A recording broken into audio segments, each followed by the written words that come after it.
Graça e paz, meus irmãos. Hoje vamos ver o estudo sobre quando for orar. Então, semana passada a gente viu quando devemos orar, não é? Porque acompanhou uma série de estudos como se deve orar e agora estamos na parte do quando, não é? Então já peço que você abra sua Bíblia lá em Mateus, no capítulo 6, no versículo 6. Bem conhecido esse versículo, e na verdade eu acho que isso é um pouco redundante, né? Você dizer que um versículo da Bíblia é conhecido, mas eu gosto de falar isso porque é só para chamar um pouquinho de atenção ao versículo em si. Então, abra sua Bíblia e vamos fazer essa leitura juntos para você entender qual será o sentido de quando for orar. Não é? E semana passada a gente viu quando devemos orar. Não é? E surge muito na questão de necessidade, de desespero ou não. E hoje é só quando for orar. Como devemos nos preparar e qual o local certo para isso. Então, faça essa leitura comigo. Tu, porém, quando orares, entra no teu quarto e, fechada a porta, orarás a teu pai, que está em secreto. E teu pai, que vê em secreto, te recompensará. Fiz uma leitura bem pausada, né? Então, o texto ele é bem interessante, né? O que ele quer dizer aqui é que em todo o planeta criado por Deus, os diversos lugares, os locais diferentes que existem, né, das formas diferentes deles, Jesus escolheu um local, um único local, para você ter um momento a sós com Ele, com o próprio Deus, né? Então, quando for orar, escolha bem o local. O versículo 6 aí do capítulo 6 de Mateus dá uma pista desse local, não é? Então, na verdade, não há nenhum mistério aqui, não está ligado a nenhuma coisa mirabolante ou uma coisa difícil demais de fazer. Pelo contrário, né? Nesse local onde você entrar em contato com Deus, ele contará segredos a você e você contará segredos a Deus, né? Coisas particulares de sua vida, não de uma forma geral, universal, mas coisa particular sua com Deus. Por isso que o texto é chamado nessa necessidade e vai fazer uma ligação direta com 1 Coríntios 2,9 que diz assim: nem olhos viram, nem ouvidos ouviram, nem jamais penetrou em coração humano o que Deus tem preparado para aqueles que o amam. Não é? Então, local secreto, o quarto, vai dar muito a entender que Deus tem algo para nos falar, a nos contar, não é? Então, Deus ele tem algo sim a nos dizer, mas para chegar a esse nível de maturidade, entendimento, a pessoa tem que estar buscando a Deus, né? Isso é praticamente, não é porque é obrigatório fazer isso, mas a pessoa tem que fazer isso. Então, Jesus sempre nos ajuda. Ele disse o local. Não quer dizer que, sendo este local elimina outro local. Certo? Que muita gente pode se aproveitar disso aqui. Então, não vou mais para a igreja, porque agora eu tenho um local secreto para me encontrar com Deus. Na verdade, não. Aqui é você e Deus na intimidade. E na igreja é você em comunidade. Certo? Veja que as palavras são até soam um pouco semelhantes, não é? Intimidade, você e Deus, nesse local. Comunidade, você reunido com o povo lá fazendo o culto público, né? Então, irmãos, vamos ver a primeira frase desse versículo. Eu não digo nem primeira frase, mas as duas primeiras palavras aí. Tu, porém, certo? Você mesmo. E ele vai dizer você, porém, né? Jesus chama a atenção exclusivamente a sua. Aqui no texto ele está travando a sua atenção. Tu, porém. Ele está provavelmente com um público grande, mas ele usou a segunda pessoa do singular justamente para chamar a sua atenção. Tu. Podia ter 200 pessoas naquela hora, mas os olhos ficaram travados em Jesus. Tu, porém, né? Ele não está generalizando, ele está colocando isso aqui de forma particular. Ele quer que você sozinho se encontre com ele. Ou seja, tinha muita gente ao redor de Jesus ali, e tal, seus discípulos, provavelmente os 12. estava com Jesus ali. Mas ele faz exclusivamente essa exclamação, tu, porém. É nesse momento que é só você e Deus. Não pode haver mais ninguém nesse local. Não é? É só você e Deus. Tu, porém, homem e mulher, ambos os gêneros, Deus não fez distinção. Ele chamou a atenção para você, não é? Então, ele vai dizer, tu, porém, entrarás sozinho no local adequado para uma reunião. E não é qualquer reunião. É uma reunião com o próprio Deus. É você e ele ali. É uma conversa entre duas pessoas. É o seu amigo íntimo, é aquela pessoa que você anseia conversar com ela, porque você sabe que ela vai ouvir. Não é assim, a pessoa mais importante do mundo. Não. É a pessoa mais importante do universo. Entende? Você não vai conversar com o presidente do Brasil, o presidente dos Estados Unidos, ou quem você acha que é a pessoa mais importante dessa terra. Não. Você vai conversar com a pessoa mais importante do universo. Então esse encontro tem que ser um encontro que seja feito bem organizado, num local bem apropriado para isso. Então Jesus está chamando a sua atenção para isso. Né? Então a gente tem que lembrar um pouquinho aqui do profeta Isaías, não é? Que ele teve uma visão, lá no capítulo 6, no versículo 1. Ele vai dizer assim, eu vi o Senhor. Certo? Isaías está tendo uma visão. E ele está dizendo assim, eu vi o Senhor. Né? É muito provável que ele estivesse sozinho. E também ele estivesse no seu aposento, no seu quarto. Isaías, eu acho que ele não estava no meio da rua. Ele não estava no local onde tinha muita gente. Ele não estava no local onde Deus, o próprio Deus, pôde se comunicar somente com ele. Foi um momento de intimidade ali que ele teve. Foi num dia específico, né? Foi no ano específico. Ele vai dizer que foi no ano da morte do rei Uzias, né? Um rei muito importante que teve em Israel. Aí você pode estar pensando o seguinte, olha, naquele momento ali, Isaías foi purificado, né? O anjo foi lá no altar, pegou uma brasa viva, tocou nos lábios dele com uma tenaz, né? E ele foi purificado.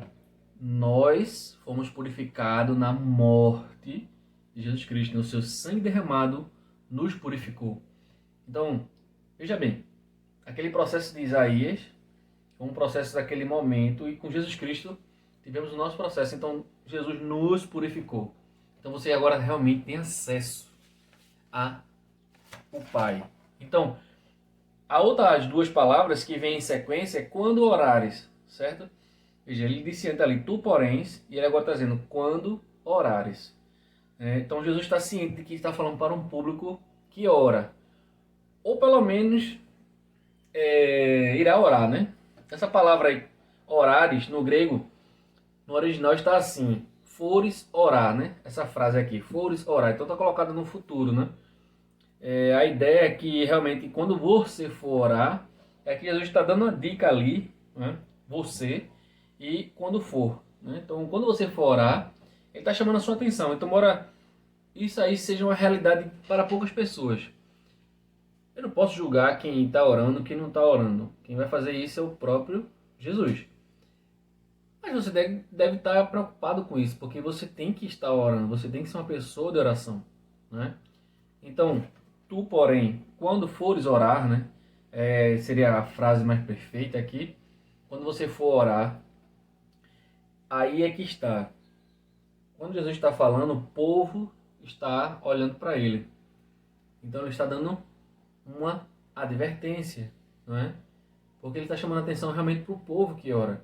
Naquela época, na época de Jesus, as pessoas, eles faziam um tipo de oração pública, né? Eles oravam nas praças, oravam perto de colunas, oravam perto do templo, levava filactérios, que são orações que eram enroladas nos braços. Se você botar na internet assim as fotos, você vê. Os judeus faziam isso, pequenas orações anotadas nas fitas. Então eles faziam oração se balançando, às vezes chorava no meio da oração, no meio da rua. Então Jesus na verdade está fazendo totalmente diferente. Ele está querendo dizer assim, ó, quando você for orar, aí agora a atenção é para outro local. Ele não está dizendo assim, ó, para você não ficar no meio da rua. Ele na verdade nem questiona isso. Ele não está nem preocupado com isso, nem é a preocupação dele, né? Um pouquinho antes ele vai reclamar um pouco sobre isso, né? Mas ele justamente está preocupado, na verdade, com a oração que será feita de verdade. No versículo 5 aí ele dá as dicas, né, de como as pessoas não devem fazer as orações. Mas no versículo 6 ele está dizendo como deve ser feita, não é? Então quem tem um hábito de orar sabe o quanto isso é importante, né? Então a pessoa sabe que a sua alma tem uma necessidade de orar, não é? Então, você deve ter hora marcada com Deus. Você deve ter um momento a sós com eles. Um momento a sós para ficar você e Deus. E a sua Bíblia, né? É importante também você levar a sua Bíblia para esse local aí onde você vai fazer a oração. Então, quando for orar, isso marca não só o momento para pedir, mas esse momento é de se encontrar com o Senhor. Você não vai só pedir lá. Você vai só, Senhor, me ajude, me dê isso, me dê aquilo. Não, não, não é isso. Você vai entrar em contato com o próprio Deus. Você apresentará a sua vida, a vida da sua família, apresentar os seus projetos, os seus problemas, mas você vai conversar com ele como um amigo. Né? Já percebeu que tem gente que, quando está com problema, conta para todo mundo. Os vizinhos sabem o problema, a família sabe o problema, as pessoas do outro lado do mundo sabem o problema dele. Todo mundo sabe o problema, menos Deus. Todo mundo sabe o problema dele. Mas Deus não sabe de nada do problema dele, porque ele não conta para Deus. Ele prefere contar e fica se lamuriando, né? Quer que as pessoas se lamentem com ele, chorem com ele, né? Mas Deus não sabe de nada da história dele. É uma pessoa que é um pouco estranha, né? Então, também neste local, você não vai só falar. Falar. Você também vai ouvir, né? Você vai ouvir. Da mesma forma que Deus, você vai se comunicar com ele, ele vai se comunicar com você. Então, agora é a parte que ele vai dizer onde você vai orar, não é? Tu, porém, quando orares, certo? Foi a primeira parte que a gente viu. Ele vai dizer aí, entra no teu quarto. Olha, bem específico, né? Recentemente eu me mudei, morando no segundo andar, eu saí lá do térreo. Quem já veio aqui em casa conhece. E eu tô aqui no meu quarto, né? Tá um pouco bagunçado ainda, falta colocar algumas prateleiras aqui. Algumas já foram colocadas, né? Vou mostrar um pouquinho aqui, tá ali meus livros aí. Do lado de cá também tem mais livro, ali do lado também tem mais livro, em cima da mesa tem. Tá uma bagunça danada aqui. Eu tô organizando aos pouquinhos, sabe? E eu escolhi esse local aqui para ser meu local de comunicação com Deus, né? Você já deve ter assistido o filme Quarto de Guerra. E aquele filme ali retrata uma realidade muito grande do que esse texto está falando, do que isso aqui está falando, não é? Então veja, a ideia, o nome quarto no grego é tameion, né? Dá uma ideia assim de depósito dos tesouros. Essa palavra no grego é um depósito, tipo uma despensa, onde você vai colocar todos os tesouros, né? Onde você pode guardar os tesouros ali. Isso é fantástico, gente, porque Jesus está usando esse tipo de palavra para falar com esse povo e para falar com a gente hoje. Ele está se comunicando assim, olha, entra no teu quarto. Ele está dizendo na verdade o seguinte, aqui no grego ele está dizendo assim, ó, entra no depósito do tesouro, entra aí na arca do tesouro, né? É nesse local onde está o tesouro. A ideia é que esse local íntimo, o cristão normalmente, ele vai entrar lá várias vezes, que ele vai estar se encontrando com Deus várias vezes, né? Então, quando ele entrar nesse local de oração, já tem tesouro espera dele, né? Porque quando a gente encerrar o versículo, você vai ver. Porque entra no teu quarto, né? Então lá nesse quarto já tem tesouro guardado. Porque é o local de encontro seu com Deus. E quando você for nesse quarto, você pode ir lá sacar, tirar tesouros dentro desse quarto. E também pode fazer depósitos nesse tesouro, né? Dentro desse quarto. Você pode fazer depósito nele. Então veja, quando Jesus vai usar essa palavra, ele quer realmente chamar a sua atenção. É a despensa, é lá onde você pode se abastecer. É onde você pode alimentar sua fé, pegar desse tesouro e derramar para você, não é? Isso é fantástico, né? A palavra de Deus, ela é fantástica. Então, para Jesus, a sua oração ela é muito valiosa. Não pense que as orações que você faz é algo realmente sem sentido. E vai seguir muito a linha o seguinte: no dia que você começou a orar, que você entendeu que é uma necessidade de orar, a sua oração começou e a sua oração só vai terminar quando você morrer. Porque para Deus a sua oração ela é única. Ela segue uma linha que para a gente pode dizer que é infinita, porque a gente realmente não sabe a dimensão do tamanho dela. Mas Deus ele está ouvindo a nossa oração e ele está fazendo uma linha sequencial, como se você pegasse um livro de 1 milhão de páginas, onde tivesse anotado todas as suas orações lá, e Deus tem acesso à sua oração. É por isso que vai dizer que o quarto, e como eu disse a palavra grega tameion, ela vai dar um sentido de tesouro, né? Local onde guarda o tesouro, né? Então dentro do seu quarto, dentro desse local onde você escolheu, já tem um tesouro acumulado, um tesouro imperecível, né? Então, como eu sempre reforço, se você tiver a oportunidade de pegar um caderninho, fazer suas anotações de orações, né? Naquele filme a mulher pegava as orações e colava na parede, né? Ela saia colando na parede as orações dela, né? Quando ia respondendo, ela ia arrancando, né? Tirando. Então, aí no versículo 19, esse mesmo capítulo 6, 19 e 20, ele diz algo muito interessante, né? Ele diz assim: não acumuleis, né, tesouros aqui na terra, né? Na verdade, acumule tesouros no céu. Então, a sua oração, ela está sendo acumulada nos céus. É ali onde você está fazendo o seu depósito de tesouro.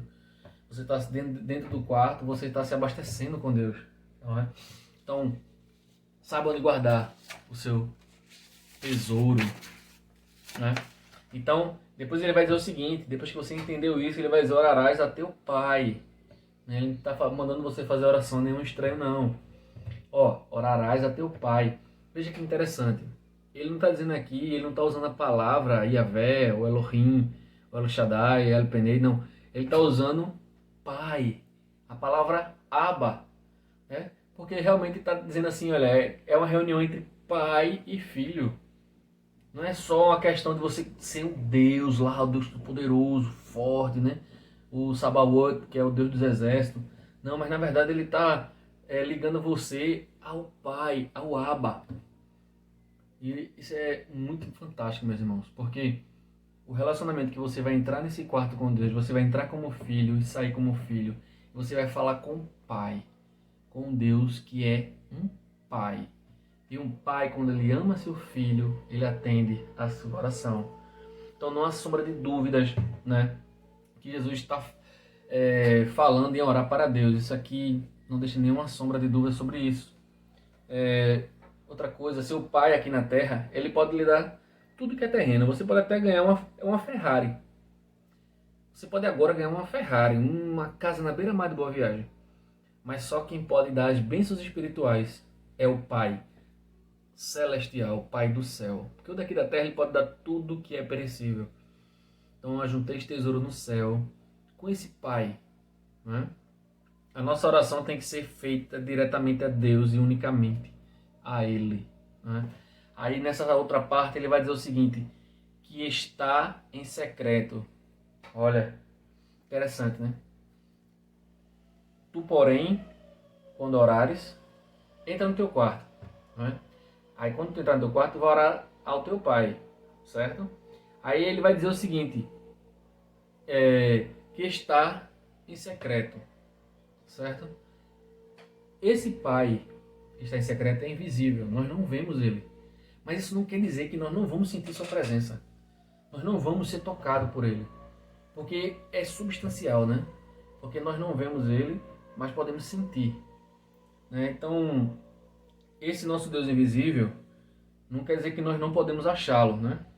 É interessante que no Salmo 145, no versículo 18, diz assim: perto está o Senhor. Mas veja, como isso pode ser de fato, né? Para a gente entender. Não se pode achar Deus com os olhos naturais, né? Então, mesmo a águia, ela é o animal que enxerga, tem a melhor visão até do que os próprios seres humanos, né? Ele é o ser vivente que tem a melhor visão que existe no mundo. Mas mesmo com essa visão, ele não pode enxergar a Deus. Porque o próprio salmista ele vai dizer o seguinte, ele continua, depois que ele falou, perto está o Senhor, de todos os que o invocam. Pare para pensar um pouco. Perto está o Senhor de todos os que o invocam. Só que ele vai dizer o seguinte, na continuidade do versículo lá do Salmo. De todos os que o invocam em verdade. Porque, veja, tem gente que invoca Deus e agora tem gente que invoca Deus em verdade. Então, perto está o Senhor de todos que invocam de verdade. Não como brincadeira. Então, o salmista repete 2 vezes a mesma frase para dizer que Deus está perto daquele que verdadeiramente o procura. Isso aí, eu não preciso nem ser um gênio, né, para dizer isso. Então, Jesus, ele manda fazer isso, né? Ele manda fazer isso. Quando ele está narrando esse versículo 6 aqui, quando ele está se comunicando, falando ao seu público, ele está justamente mandando procurar o Senhor, o Pai, né? O salmista vai usar só a palavra Senhor, né? Só que Jesus vai usar a palavra aí Pai dentro do quarto, não é? Aqui o Nosso Senhor também faz uma afirmação. E o interessante, veja, presta atenção, que Jesus ele vai usar a mesma ideia do salmista. Veja, o teu pai que está em secreto e o teu pai que vê em secreto. É a mesma coisa. Ele está fazendo a mesma coisa que o salmista disse. Ele está dizendo o seguinte, ó, o teu pai está em secreto e teu pai que vê em secreto. É a mesma lógica. Se o pai está em secreto, ele vê em secreto. Não é? É fantástico isso, porque ele vai continuar lá invisível para a gente. Só que ele vai estar lá, entende? Ele vai estar lá, ele vai estar vendo em secreto. Porque aqueles que invocam o Senhor em verdade, o Senhor vai se tornar perto, vai ficar perto. Então, dentro do seu quarto, dentro deste local, do seu quarto onde você estará, perto está o Senhor quando você invocar Ele de verdade. Entende isso, irmãos? Então, Jesus está usando também essa palavra. Ele vai ver você em secreto, não é? Então, Deus continuará em secreto, porém, depois que você entrou no seu quarto e invocou o Senhor, Ele te recompensará. Não é isso que diz aí no final do versículo? Quem vê em secreto, aí Ele está vendo você e Ele te recompensará. O versículo começou com a ideia do quarto, a palavra tamaion. Então, está falando de um tesouro. E no final do versículo ele está trazendo uma recompensa daqueles que invocam o Senhor, daqueles que chamam o Pai. Essa recompensa, além de sua presença, de que está perto o Senhor, também atenderá a nossa oração. Em nome de Jesus. Amém. Que o Senhor possa lhe abençoar. Que você possa procurar o Senhor. E a partir de agora reservar um local para estar com Ele. Para que Ele ouça as suas orações com mais tranquilidade, com mais amor, com mais afeto quando você fizer. Então procure o Senhor, porque Ele está perto daqueles que o invocam. Deus abençoe a sua vida, abençoe a sua casa e abençoe a sua família. Amém.